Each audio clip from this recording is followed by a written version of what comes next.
Hi friends, welcome back to my channel. ನಾನಂತೂ ತುಂಬ ಚೆನ್ನಾಗಿದ್ದೀನಿ. ನೀವು ಚೆನ್ನಾಗಿದ್ದೀರಾ ಅಂತ ಇವತ್ತಿನ ಲಾಗ್ನ ಶುರು ಮಾಡ್ತಾ ಇದ್ದೀನಿ. ಯಾರೆಲ್ಲ ಹೊಸದಾಗಿ ನನ್ನ ವೀಡಿಯೋಸ್ನ ನೋಡ್ತಾ ಇದ್ದೀರೋ ಪ್ಲೀಸ್ ಸಬ್ಸ್ಕ್ರೈಬ್ ಮಾಡ್ಕೊಂಡು ನಿಮ್ಮ ಫ್ರೆಂಡ್ಸ್ ಆ್ಯಂಡ್ ಫ್ಯಾಮಿಲಿಗೆ ಶೇರ್ ಮಾಡಿ.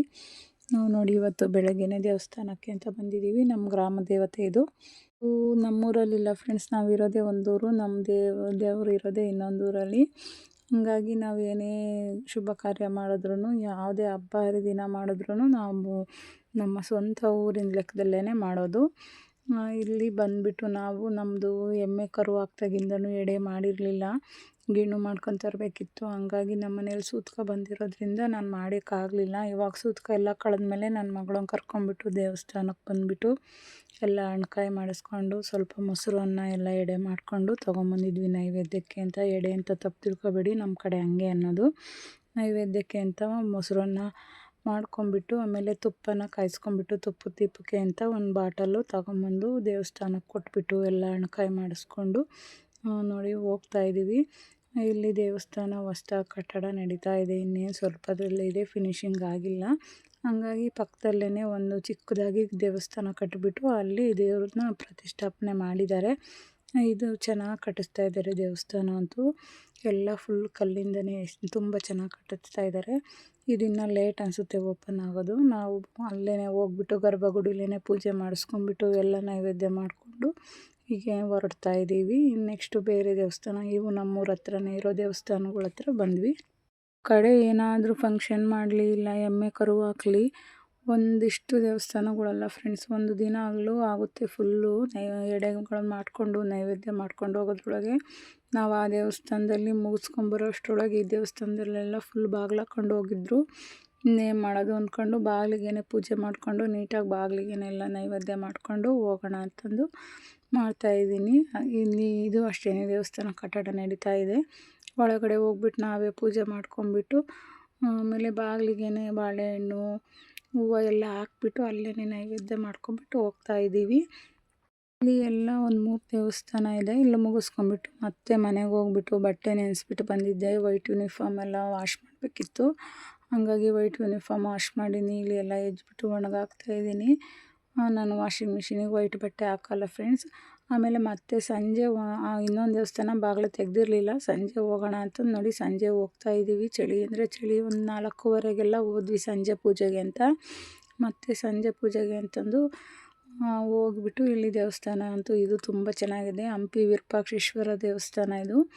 ಈ ಊರಲ್ಲಿ ಯಾರೂ ಹಂಪಿಗೆ ಹೋಗಲ್ಲ ಫ್ರೆಂಡ್ಸ್, ಯಾಕಂದರೆ ಆ ದೇವರು ಇಲ್ಲೇ ಇರೋದ್ರಿಂದ ಇಲ್ಲಿ 1-2-3 ಊರವರು ಸುತ್ತಮುತ್ತ ಈ ದೇವ್ರ ಒಕ್ಲರು ಯಾರೂ ಹಂಪಿಗೆ ಹೋಗಲ್ಲ. ಅದು ಮೊದಲಿಂದ ನೆಡ್ಕೊಂಡ್ಬಂದಿದೆ ನೋಡಿ. ದೇವ್ರ ಪೂಜೆ ಎಲ್ಲ ಮುಗಿಸ್ಕೊಂಡಿದ್ದು ನೆಕ್ಸ್ಟ್ ಡೇ ಟಿಫನ್ನಿಗೆ ಪಡ್ಡು ಮಾಡೋಣ ಅಂತಂದು ಎಲ್ಲ ರೆಡಿ ಮಾಡಿ ಇಟ್ಕೊಂಡಿದ್ದೀನಿ. ಈರುಳ್ಳಿ, ಕೊತ್ತಂಬರಿ, ಕರಿಬೇವಿನ ಸೊಪ್ಪು ಮತ್ತು ಸಬ್ಸಿಗೆ ಸೊಪ್ಪು, ನುಗ್ಗೆ ಸೊಪ್ಪು, ಕ್ಯಾರೆಟ್ ತುರಿ, ಜೀರಿಗೆ, ಕಡಲೆಬೇಳೆ ಎಲ್ಲ ರೆಡಿ ಮಾಡಿ ಇಟ್ಕೊಂಡಿದ್ದೀನಿ. ಇಷ್ಟೆಲ್ಲ ರೆಡಿ ಆದಮೇಲೆ ನಾನು ಪಡ್ಡನ್ನ ಯಾವ ರೀತಿ ಮಾಡ್ತೀನಿ ಅಂತ ಸುಮ್ಮನೆ ಒಂದು ರ್ಯಾಂಡಮಾಗಿ ತೋರಿಸ್ತಾ ಇದ್ದೀನಿ. ಒಬ್ಬೊಬ್ಬರು ಹಸಿದನ್ನೇ ಹಾಕ್ಬಿಡ್ತಾರೆ ಪಡ್ಡುಗೆ, ಹಿಟ್ಟಿಗೆ ಹಸಿದನ್ನೇ ಮಿಕ್ಸ್ ಮಾಡಿಬಿಡ್ತಾರೆ. ನಾನು ಹಸಿದು ಮಿಕ್ಸ್ ಮಾಡಲ್ಲ.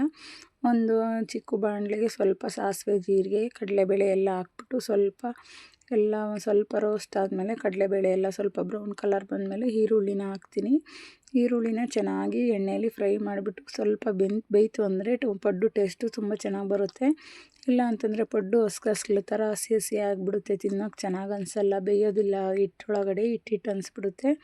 ಹಾಗಾಗಿ ನಾನು ಇದೇ ಥರ ಮಾಡೋದು. ಇನ್ನು ಮಾಮೂಲಿ ಕ್ಯಾರೆಟು, ಕೊತ್ತಂಬರಿ ಸೊಪ್ಪು, ಸಬ್ಸಿಗೆ ಸೊಪ್ಪು, ಇದನ್ನು ಏನೇನು ಸೊಪ್ಪು ತೊಗೊತೀನೋ ಅದನ್ನೆಲ್ಲ ಹಸಿದೇ ಹಾಕ್ಬಿಡ್ತೀನಿ. ಈರುಳ್ಳಿ ಒಂದು ಮಾತ್ರ ಫ್ರೈ ಮಾಡ್ಕೊತೀನಿ.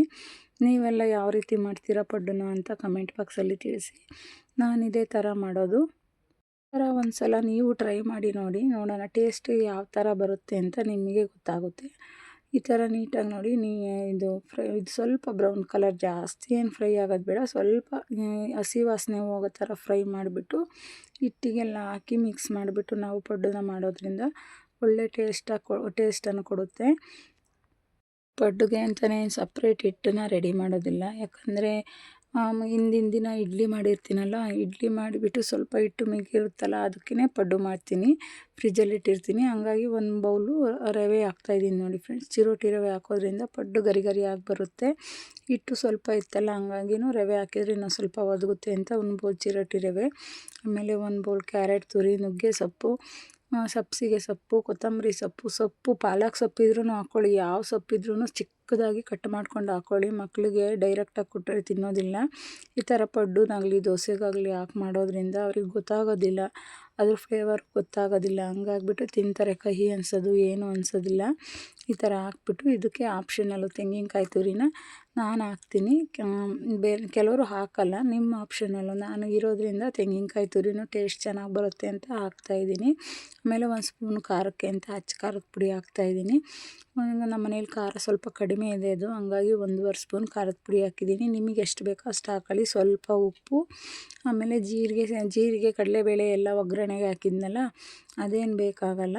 ಸ್ವಲ್ಪ ಚಾಟ್ ಮಸಾಲ, ಸ್ವಲ್ಪ ಗರಂ ಮಸಾಲ ಹಾಕ್ತಾಯಿದ್ದೀನಿ. ಯಾಕಂದರೆ ನಮ್ಮ ಮನೆಯಲ್ಲಿ ಮಕ್ಕಳು ಚಟ್ನಿ ಏನು ಕೇಳೋದಿಲ್ಲ. ಇದಕ್ಕೆ ಮಸಾಲೆ ಎಲ್ಲ ಹಾಕಿ ಮಾಡೋದ್ರಿಂದ ಅದೇ ಟೇಸ್ಟ್ ಇರುತ್ತೆ. ಹಂಗಾಗಿ ಚಟ್ನಿ ಬೇಕನ್ನಲ್ಲ. ನಮ್ಮ ಮನೆಯವರಿಗೆ ದೊಡ್ಡವರಿಗೆ ಮಾತ್ರ ಚಟ್ನಿನ ಮಾಡ್ತೀನಿ. ಚಿಕ್ಕ ಮಕ್ಕಳು ಚಟ್ನಿ ಕೇಳೋದಿಲ್ಲ. ಹಂಗಾಗಿ ಅದಕ್ಕೇ ಎಲ್ಲ ಮಸಾಲೆಗಳ್ನ ಹಾಕ್ಬಿಟ್ರೆ ಅವ್ರಿಗೆ ತಿನ್ನೋದಕ್ಕೂ ಟೇಸ್ಟ್ ಆಗುತ್ತೆ ಅಂತ ಸ್ವಲ್ಪ ಗರಂ ಮಸಾಲ, ಚಾಟ್ ಮಸಾಲನ ಮಿಕ್ಸ್ ಮಾಡ್ತೀನಿ. ಆಮೇಲೆ ನೋಡಿ ಒಗ್ಗರಣೆ ಮಾಡ್ಕೊಂಡಿದ್ನಲ್ಲ ಈರುಳ್ಳಿ ಎಲ್ಲ, ಅದನ್ನು ಹಾಕಿಬಿಟ್ಟು ನೀಟಾಗಿ ಈ ಥರದ್ದು ಕೇಕು ಮಿಕ್ಸ್ ಮಾಡೋದ್ರೊಳಗೆ ಮಿಕ್ಸ್ ಮಾಡಿದರೆ ತುಂಬ ಚೆನ್ನಾಗಿ ಮಿಕ್ಸ್ ಆಗುತ್ತೆ. ನಾವು ಸೌಟಲ್ಲಿ ಮಾಡೋದ್ರಿಂದ ಇಷ್ಟು ನೀಟಾಗಿ ಮಿಕ್ಸ್ ಆಗೋದಿಲ್ಲ. ಅದು ಸೌಟಲ್ಲಾದರೆ ನಾವೆಷ್ಟೇ ನೀಟಾಗಿ ಕೆದಕಿದ್ರು ಚೆಲ್ಲಿ ಬಿಡುತ್ತೆ, ಕ್ಲೀನಾಗಿ ಮಿಕ್ಸ್ ಆಗೋದಿಲ್ಲ. ರವೆ ಬೇರೆ ಹಾಕಿರ್ತೀವಲ್ಲ, ಮಸಾಲೆ ಆಗಲಿ ರವೆ ಆಗಲಿ ನೀಟಾಗಿ ಮಿಕ್ಸ್ ಆಗೋದಿಲ್ಲ. ಹಂಗಾಗ್ಬಿಟ್ಟು ಇದರಲ್ಲಿ ಮಿಕ್ಸ್ ಮಾಡಿದ್ರೆ ಗಂಟು ಬರೋದಿಲ್ಲ, ನೀಟಾಗಿ ಮಿಕ್ಸ್ ಆಗುತ್ತೆ, ಎಲ್ಲ ಕಡೆನೂ ಸ್ಪ್ರೆಡ್ ಆಗಿಬಿಟ್ಟು. ಹಾಗಾಗಿ ನಾನು ದೋಸೆ ಹಿಟ್ಟಾಗಲಿ ಏನಾರಾಗಲಿ ಇದರಲ್ಲೇ ಮಿಕ್ಸ್ ಮಾಡಿಬಿಡ್ತೀನಿ. ಮಿಕ್ಸ್ ಮಾಡಿ ಒಂದು 10 ನಿಮಿಷ ಇಲ್ಲ ಅರ್ಧ ಗಂಟೆ ಇಟ್ಟಿದ್ದೀನಿ ನೆನೆಯೋದಕ್ಕೆ. ರವೆನ ಸ್ವಲ್ಪ ನೆನ್ಕೊಳ್ಳಿ ಅಂತ ಇಟ್ಬಿಟ್ಟು ನೋಡಿ ಲಾಸ್ಟಲ್ಲಿ ಪಡ್ಡುನ ಬಿಡ್ತಾಯಿದ್ದೀನಿ. ಪಡ್ಡು ಅಂತೂ ಆಲ್ಮೋಸ್ಟು ಅರ್ಧ ಭಾಗ ಬಿಟ್ಟಿದ್ದೀನಿ. ಮಕ್ಕಳಿಗೆಲ್ಲ ತಿನ್ನೋಕೆ ಕೊಟ್ಬಿಟ್ಟು ಬಾಕ್ಸಿಗೆ ಹಾಕ್ತಾಯಿದ್ದೀನಿ. ಇನ್ನೇನು ಆಗೋ ಟೈಮು. ನಾನು ಎಲ್ಲದನ್ನೂ ಶೂಟ್ ಮಾಡ್ಕೊಳಕ್ಕೆ ಹೋಗಲಿಲ್ಲ. ಪಡ್ಡು ಮಾತ್ರ ತುಂಬ ಚೆನ್ನಾಗಿ ಬಂದಿತ್ತು. ಟೇಸ್ಟೂ ಅಷ್ಟೇ ಸಖತ್ತಾಗಿ ಬಂದಿತ್ತು. ಇಡ್ಲಿ ಮಾಡಿಬಿಟ್ಟು ಮಿಕ್ಕಿರೋ ಹಿಟ್ಟಲ್ಲಿ ಮಾಡಿ ಏನು ಪರವಾಗಿಲ್ಲ, ಚೆನ್ನಾಗಿ ಬರುತ್ತೆ. ಅದೇ 1 ಬೌಲು ಚಿರೋಟಿ ರವೆನ ಯೂಸ್ ಮಾಡೋದ್ರಿಂದ ಸ್ವಲ್ಪ ಗರಿಯಾಗಿ ಬರುತ್ತೆ. ಅದನ್ನ ರವೆ ಹಾಕ್ಬಿಟ್ಟು ಮಾಡಿ ನೋಡಿ, ನಿಮಗೂ ಗೊತ್ತಾಗುತ್ತೆ ಟೇಸ್ಟ್ ಹೇಗಿರುತ್ತೆ ಅಂತ. ನೋಡಿ ಪಡ್ಡಂತೂ ತುಂಬ ಚೆನ್ನಾಗಿ ಬಂದಿತ್ತು, ರೆಡಿಯಾಗಿದೆ. ಲಾಸ್ಟಲ್ಲಿ ಮಕ್ಕಳಿಗೇನು ಚಟ್ನಿ ಮಾಡಲಿಲ್ಲ ಫ್ರೆಂಡ್ಸ್, ಹಂಗೆ ತಿನ್ಕೊತಾರೆ ಅಂದ್ಕೊಂಡು ಹಂಗೆ ಬಾಕ್ಸಿಗೆ ಹಾಕಿದೆ. ನಮ್ಮ ಮನೆಯವ್ರಿಗೆ ಚಟ್ನಿ ಮಾಡಿಬಿಟ್ಟು ಪಡ್ಡು ಚಟ್ನಿ, ನಮ್ಮ ಅತ್ತೆಯವ್ರಿಗೆ, ನಮ್ಮ ಮನೆಯವ್ರಿಗೆ ಎಲ್ಲ ನಾವು ಟಿಫನ್ ಎಲ್ಲ ಮುಗಿಸ್ಬಿಟ್ಟು ಮತ್ತೆ ಬೇರೆ ಕೆಲಸ ಎಲ್ಲ ಮುಗಿಸ್ಕೊಂಡು ಅದನ್ನು ವೀಡಿಯೋ ಮಾಡೋಕ್ಕಾಗಲಿಲ್ಲ ನನಗೆ. ಎಮ್ಮೆ ಕೆಲಸ, ಮೇವು ಕುಯ್ಯೋದು, ಮನೆ ಕೆಲಸ ಎಲ್ಲ ಮಾಡಿಬಿಟ್ಟು ಮಧ್ಯಾಹ್ನ ಏನು ಸಾಂಬಾರು ಮಾಡಲಿ ಅಂತ ಯೋಚನೆ ಮಾಡ್ತಾಯಿದ್ದೆ. ತರಕಾರಿ ಬೇರೆ ಎಲ್ಲ ಖಾಲಿಯಾಗಿತ್ತು. ತರಕಾರಿ ಎಲ್ಲ ಖಾಲಿ ಆದಾಗ ಏನು ಸಾಂಬಾರು ಮಾಡಲಿ ಅಂತ ಯೋಚನೆ ಮಾಡಿದಾಗ ಇನ್ನೊಂದು ಕಡಲೆಕಾಳು ಹುರ್ದ್ಬಿಟ್ಟು ಹುಳಿ ಮಾಡೋಣ, ಹೇಗೂ ಶೀತ ಇದೆಯಲ್ಲ, ಚಳಿಗೆಲ್ಲ ತುಂಬ ಚೆನ್ನಾಗಿರುತ್ತೆ ಸಾಂಬಾರು ಅಂದ್ಕೊಂಡು ಮಾಡ್ತಾಯಿದ್ದೀನಿ. ನೀವು ಅಷ್ಟೇ ಹೆಸ್ರು ಕಾಳು ಹುಳಿ, ಕಡಲೆಕಾಳು ಹುಳಿ, ಹುಳಿಕಾಳು ಹುಳಿ ಹಿಂಗೆ ಹುರಿದ್ಬಿಟ್ಟು ಚಳಿಗಾಲದಲ್ಲಿ ಮಾಡೋದ್ರಿಂದ ತುಂಬ ಚೆನ್ನಾಗಿರುತ್ತೆ ಸಾಂಬಾರಂತೂ. ನೋಡಿ ಒಂದು ಪಾತ್ರೆನ ಇಟ್ಬಿಟ್ಟು ಅದಕ್ಕೆ ಸ್ವಲ್ಪ ಸಾಸಿವೆ, ಜೀರಿಗೆ, ಜಜ್ಜಿರೋಂಥ ಬೆಳ್ಳುಳ್ಳಿ, ಕರಿಬೇವು, ಆಮೇಲೆ ಈರುಳ್ಳಿ ಇದನ್ನೆಲ್ಲ ಹಾಕ್ಬಿಟ್ಟು ಚೆನ್ನಾಗಿ ಮಾಗಿಸ್ಕೊಳ್ಳಿ. ಕಡಲೆಕಾಳನ್ನ ನೀಟಾಗಿ ಚೆನ್ನಾಗಿ ಸಣ್ಣ ಉರಿಲೇ ಹುರಿದ್ಬಿಟ್ಟು ಸಪ್ರೇಟಾಗಿ ಎತ್ತಿಟ್ಕೊಳ್ಳಿ. ಆಮೇಲೆ ಖಾರಕ್ಕೆ ನಾನು ಏನೇನು ಹಾಕಿದ್ದೀನಿ ಅಂತ ಆಮೇಲೆ ಹೇಳ್ತೀನಿ. ಒಂದೇ ಒಂದು ಟೊಮೊಟೊನ ಹಾಕ್ಕೊಳ್ಳಿ, ಯಾಕಂದರೆ ರುಬ್ಬೋದಕ್ಕೆ ನಾನು ಈ ಹುಣಸೆ ಹಣ್ಣು ಹಾಕ್ಕೊಂಡಿದ್ದೀನಿ. ರುಬ್ಬೋದಕ್ಕೇನಿಲ್ಲ, ಈರುಳ್ಳಿ, ಬೆಳ್ಳುಳ್ಳಿ, ಸ್ವಲ್ಪ ಖಾರದ ಪುಡಿ, ಸಾಂಬಾರು ಪುಡಿ, ಸ್ವಲ್ಪ ಹುಣಸೆ ಹಣ್ಣು, ತೆಂಗಿನಕಾಯಿ ಇಷ್ಟನ್ನ ರುಬ್ಬಿಬಿಟ್ಟು ಇಟ್ಕೊಂಡಿದ್ದೀನಿ. ಹುಣಸೆ ಹಣ್ಣನ್ನು ಸ್ವಲ್ಪ ಜಾಸ್ತಿನೇ ಹಾಕ್ಕೋಬೇಕು ಈ ಹುಳಿ ಸಾಂಬಾರಿಗೆ, ಆವಾಗ ಟೇಸ್ಟ್ ತುಂಬ ಚೆನ್ನಾಗಿರುತ್ತೆ. ಚಳಿಗಂತೂ ಬಿಸಿ ಸಾಂಬಾರು ಇದು ತುಂಬ ಚೆನ್ನಾಗಿರುತ್ತೆ. ನೋಡಿ ಸ್ವಲ್ಪ ಉಪ್ಪು ಹಾಕ್ಕೊಂಡು ಈರುಳ್ಳಿ ಟೊಮೊಟೊ ಎಲ್ಲ ಫ್ರೈ ಆಗೋ ತನಕ ಬಿಟ್ಕೊಂಡ್ಬಿಟ್ಟು ಆಮೇಲೆ ಖಾರ ರುಬ್ಕೊಂಡಿರೋದನ್ನ ಹಾಕ್ಬಿಟ್ಟು 1-2 ಕುದಿ ಚೆನ್ನಾಗಿ ಕುದಿಸ್ಬೇಕು. ನಾವು ತಕ್ಷಣಕ್ಕೇ ಕಡಲೆಕಾಳನ್ನ ಹಾಕಬಾರ್ದು. ಇದು ಸ್ವಲ್ಪ ಚೆನ್ನಾಗಿ 1-2-3 ಕುದಿ ಚೆನ್ನಾಗಿ ಬೆಂದಮೇಲೆ ಚೆನ್ನಾಗಿ ಕುದಿ ಬರಬೇಕು, ನೊರೆ ಥರ, ಆವಾಗ ಕಡಲೆಕಾಳನ್ನ ಹಾಕಬೇಕು. ನೋಡಿ ಕಡಲೆಕಾಳಂತೂ ಎಷ್ಟು ಚೆನ್ನಾಗಿ ಹುರಿದಿತ್ತು ಅಂದರೆ ಕಡಲೆ ಟೈಪ್ ಆಗಿತ್ತು. ನಾನು ಅಡುಗೆ ಮಾಡುವಾಗ ಎಲ್ಲರೂ ಹೆಂಗೇನೋ ಏನೋ ಗೊತ್ತಿಲ್ಲ ಫ್ರೆಂಡ್ಸ್, ನಾನು ತಿಂತಾನೆ ಅಡುಗೆ ಮಾಡೋದು. ಕಡಲೆಕಾಳಲ್ಲಿ 1/4 ಭಾಗ ನಾನೇ ತಿನ್ಕೊಂಡಿದ್ದೆ. ಅದು ಚೆನ್ನಾಗಿತ್ತು ಹುರಿದಿರೋದು, ತಿನ್ನೋದಕ್ಕೆ ಚೆನ್ನಾಗಿ ಅನ್ನಿಸ್ತಾ ಇತ್ತು. ತಿನ್ಕೊಂಡೇ ಕೆಲಸ ಮಾಡ್ತಾಯಿದ್ದೀನಿ, ಯಾರು ತಪ್ಪು ತಿಳ್ಕೊಬೇಡಿ. ನೋಡಿ ಸಾಂಬಾರು ಇನ್ನೂ ಕುದಿ ಬಂದಿಲ್ಲ, ಕೈ ಆಡಿಸ್ತಾ ಇರಬೇಕು, ಇಲ್ಲಾಂದರೆ ತಳ ಹತ್ಬಿಡುತ್ತೆ. ಖಾರ ರುಬ್ಬಿರೋದು ಹಾಕಿರ್ತೀವಲ್ಲ, ಹಾಗಾಗಿ ಕೈ ಆಡಿಸ್ತಾ ಇರಬೇಕು.